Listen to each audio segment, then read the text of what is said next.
నమస్తే. ధర్నా చౌక్ ఇందులో పాల్గొనడానికి ఆశా వర్కర్లు కూడా రావడం జరిగింది.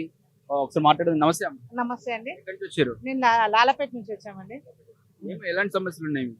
మాకు శాలరీ తక్కువ, పని ఎక్కువ, పని భారం చాలా అయిపోతుంది. మాకు ఇచ్చేది 9,700. దానికి వర్క్ ఏంది, పొద్దున్న నుంచి అసలు టైం అనేది లేదు మాకు. ఎనీ టైంలో పెయిన్స్ వచ్చినా రావాలి, డెలివరీస్ పోవాలి, మళ్ళీ ఏంచి టార్గెట్ ఒక్కటి తీసేయాలి. మాకు ఫస్ట్ ఆఫ్ ఆల్ మాకు ఫిక్స్డ్ వేతనం చేయాలి, ఏంచి టార్గెట్ తీసేయాలి. ఫిక్స్డ్ వేతనం కావాలి. మాకు ఇచ్చేది ఎంత అయినా సరే, మాకు 10,000 అయినా సరే కానీ ఫిక్స్డ్ వేతనం కావాలి. జీతాలు పెంపుదన కావాలి, ఫిక్స్డ్ వేతనం. 10,000 కోసం అసలు ఏ ఫ్యామిలీ బ్రతకడం కష్టం అవుతుంది. పొద్దున్న నుండి సాయంత్రం ఇప్పుడు ఇన్ని సంవత్సరాలు అయినా సాలరీస్ పెరగట్లేదు. కనీసం ఫ్యామిలీలో ఏ దానికి కూడా సరిపోకుండా ఉంది. ఈ కాలంలో ఎవరైనా బ్రతికే ఇంకా 10,000 ఏ కుటుంబం బ్రతకగలుగుతుంది? మీరే ఆలోచించండి. అందరికి జీతాలు పెద్ద ఎత్తున పెంచాలి. ఇంకా చాలా ఉన్నాయి మా ప్రాబ్లమ్స్ అనేది. 22,000 డిమాండ్ చేస్తున్నాం మేము. అంటే మా పని తగ్గట్టుగానే మేము అతిగా ఆశ పడతలేము. మేము శ్రమించే దాని ఫలితంగానే 22,000, 26,000 ఫిక్స్డ్ వేతనం కావాలి. అది మాకు మెయిన్ ఫిక్స్డ్ వేతనం కావాలి. ఏఎన్సీ టార్గెట్ తీసేయాలండి. Main thing ANC target. నెలకి 10 మంది 15 మంది కావాలి అంటే ఏ నుంచి చేస్తాం మేము కూడా. అవి దొరకక దానికి కరెక్ట్ 20 తారీఖు వచ్చే వరకు మీకు టార్గెట్ లేదు, జీతాలు వేయము అని అంటారు. మేము ఎలా బతకాలి? ఏఎన్సీ అంటే ప్రెగ్నెంట్ వాళ్ళు కావాలంటారండి. నెలకు వచ్చే వరకు 14 మంది ఏఎన్ఎంకి 14 to 15 చేయాలంటే ఏ నుంచి అవుతుందండి? దొరకాలి కదా, ప్రతి నెల దొరకాలి కదా మాకు కూడా. అసలుకే గవర్నమెంట్ ఏమంటారు, పాపులేషన్ తక్కువ చేయండి అమ్మ అంటారు. మళ్ళీ ఏఎన్సీ టార్గెట్ అంటారు. ఏ నుంచి అవుతుంది? పాపులేషన్ తక్కువ కావాలి, ఏఎన్సీ టార్గెట్ కావాలి. మళ్ళీ ఒక్కరికిద్దరికే ఆపరేషన్ చేపియాలంటారు. మరి గవర్నమెంట్ డెలివరీస్ కావాలి. ఏ నుంచి అయితే గవర్నమెంట్? చాలా మంది ప్రైవేట్ జాబ్ చేసే వాళ్ళకి ఇన్సూరెన్స్ ఉంటుంది. వాళ్ళు ఇన్సూరెన్స్ దిక్కించి వాళ్ళు ప్రైవేట్కి వెళ్తారు. లేదు మీరు ప్రైవేట్కి ఎందుకు చేయలేరు? మీరు ప్రైవేట్కి ఎందుకు తీసుకుపోయారు? గవర్నమెంట్కి ఎందుకు చేయలేరు? గవర్నమెంట్కి తెలియనందుకు మీకు జీతం కట్టు, ప్రతి ఒక్కదానికి జీతం కట్టు. ప్రతి టార్గెట్ చేస్తారు. ఇది లేదు, అది లేదు, ఇది ఇట్లా, అది అట్లా అని. అందుకోసమే మాకు ఫిక్స్డ్ వేతనం కావాలి. ఈ టార్గెట్లు లేకుండా ఏఎన్సీ టార్గెట్ తీసేస్తేనే మేము బాగుపడతాం. చాలా మంది చచ్చిపోతున్నారు హార్ట్ అటాక్ వచ్చి. ఆశా వర్కర్లు ఈ టెన్షన్లకే ఎక్కువైపోతుంది మాకు. గవర్నమెంట్ చేస్తుందా, స్టేట్ గవర్నమెంట్ చేస్తుంది? సెంట్రల్ నుంచి పెంచాలండి. సెంట్రల్ పెంచాలి. స్టేట్ ది పెంచిండ్రు అయిపోయింది. సెంట్రల్ పెంచాలి. ఇప్పుడు సెంట్రల్ పెంచితే మాకు పెరుగుతుంది. స్టేట్ గతంలో కేసీఆర్ ఉన్నప్పుడు కాదు, స్టార్టింగ్ నుంచి ఉన్నది అదే టార్గెట్. కేసీఆర్ ఉన్నప్పటి నుంచి అని మనం బద్నాం చేయలేమండి. మేము జాబ్ ఎక్కినప్పుడు ప్రభుత్వం గొప్పగా చెప్పుకుంటుంది గవర్నమెంట్ హాస్పిటల్లో డెలివరీ చేస్తా ఉన్నాం. కేసీఆర్ ఉన్నప్పుడు వాళ్ళకి డబ్బులు వచ్చాయి, కేసీఆర్ కిట్ ఇచ్చారు. ఇప్పుడు ఈయన వచ్చి ఏం లాభమండి? రేవంత్ రెడ్డి వచ్చి ఒక శాలరీ పెంచలేదు మాకు. ఒకటి పాపం కట్టుకుంటున్న వాళ్ళకి అప్పుడు న్యూట్రిషన్ ఫిట్ ఇచ్చారు. ఇప్పుడు న్యూట్రిషన్ ఫిట్ లేదు. వాళ్ళకి డబ్బులు వచ్చేటివి, డబ్బులు లేవు. డెలివరీ అయితే గవర్నమెంట్ లో కేసీఆర్ కిట్ ఇచ్చేవాళ్ళు, అది లేదు. ఇప్పుడు వాళ్ళు రామని అంటే మీకు ఏమి ఇస్తున్నారమ్మా, మేము ఏమి రావాలి అంటున్నారు. మేము ఏం మాట్లాడాలండి? మేము పోతున్నామా, ఏంచులో చేస్తున్నాం. డెలివరీకి వస్తే మీ దగ్గర రూపాయి రాని మేము ప్రైవేట్కి పోతామని అంటున్నాం. కూడా ఏమీ లేవండి. అప్పుడు గవర్నమెంట్ డెలివరీస్ అయితే కూడా కాంగ్రెస్ వచ్చినప్పటి నుంచి రూపాయి ఇవ్వలేదండి. ప్రెగ్నెంట్ వాళ్ళకి ఫుడ్ కూడా అప్పుడు న్యూట్రిషన్ ఫిట్ ఇచ్చాడు కేసీఆర్, అది కూడా లేదు.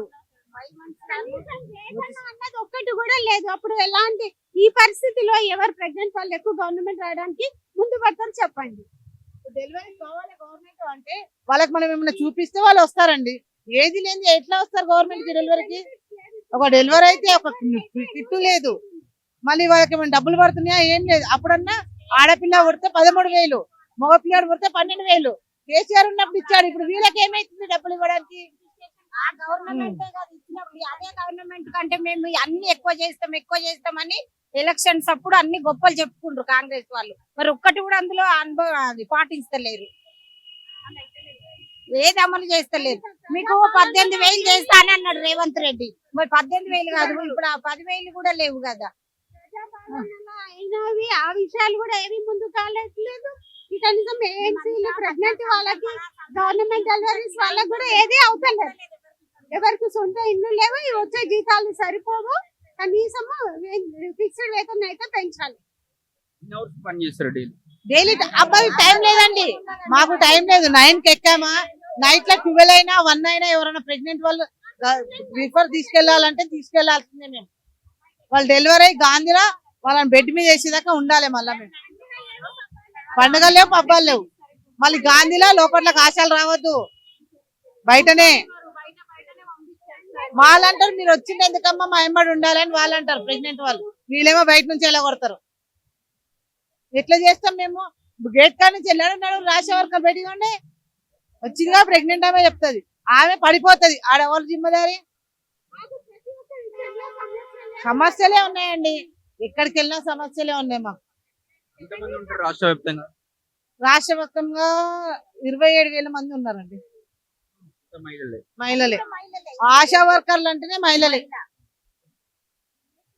ఏం చెప్తారు రేవంత్ రెడ్డికి? రేవంత్ రెడ్డి ఫస్ట్ శాలరీ పెంచమనండి, మళ్ళీ గవర్నమెంట్ ఫెసిలిటీస్ బాగా చేయమనండి. ఇప్పుడు గవర్నమెంట్ హాస్పిటల్ ఏమైనా మారినాయా? ఏం మారినాయండి? గాంధీ మంచిగా పెరిగినందుకు డెలివరీస్ రావాలంటే మీరేమన్నా ఇస్తున్నారా? ఏది లేదు. పూర్ పీపుల్ లకి ఫుడ్ ఇస్తున్నారా? న్యూట్రిషన్ కిట్ అని న్యూట్రిషన్ కిట్ కనీసం కేసీఆర్ కిట్ అదైనా ఉండేది, ఇప్పుడు అది కూడా లేదు. రేవంత్ రెడ్డి నుండి వాళ్ళకి ఏం బెనిఫిట్ లేదు, మాకు ఏమీ బెనిఫిట్ లేదు. డెలివరీ అయిన అమ్మాయికి రెండు శారీలు వచ్చేటి, పుట్టిన పిల్లలకి డ్రెస్లు వచ్చేటి, పౌడరు, సబ్బు, ఆయిల్ అన్ని ఇచ్చారు కేసీఆర్ కిట్ లో, బెడ్ తో సహా ఉండే. ఇప్పుడు ఏదీ లేదు. ఈయన వచ్చి ఏం చేస్తున్నాడండి? 1 రూపాయి పెంచలేడు, శాలరీలు పెంచలేదు. పోనీ ప్రెగ్నెంట్ వాళ్ళకి ఏమైనా ఫుడ్ ఇస్తున్నాడా? అది లేదు. వాళ్ళకి ఏమైనా డబ్బులు పడుతున్నాయి? ఏది లేదు. ఇట్లయితే కష్టం అండి. రేవంత్ రెడ్డి దిగిపోవాలి. ఆ టార్గెట్ మాత్రం తగ్గించట్లేదు ఆయన. గవర్నమెంట్ ప్రతి మెడికల్ కాలేజ్ పెట్టారు, డిస్ట్రిక్ట్ ఒకటి 31 ఏమో. వాటి పరిస్థితి ఏముంది? అక్కడ ఫెసిలిటీస్ ఉన్నాయా? మీరు ఒకవేళ తీసుకోపోయినా కూడా జనాలు నచ్చుతుర్రా? జనాలు ఏంటండి, మేము తీసుకెళ్తాము ఏన్సీలని, మమ్మల్ని లోపల రానియకపోతే వాళ్ళు మమ్మల్ని తిడుతున్నారు. మమ్మల్ని ఆన్ చేసిన ఉంటారు. ఆగం చేస్తున్నాము. మమ్మల్ని ఎవరు చూసేటోళ్ళు గతి లేరు ఇక్కడ.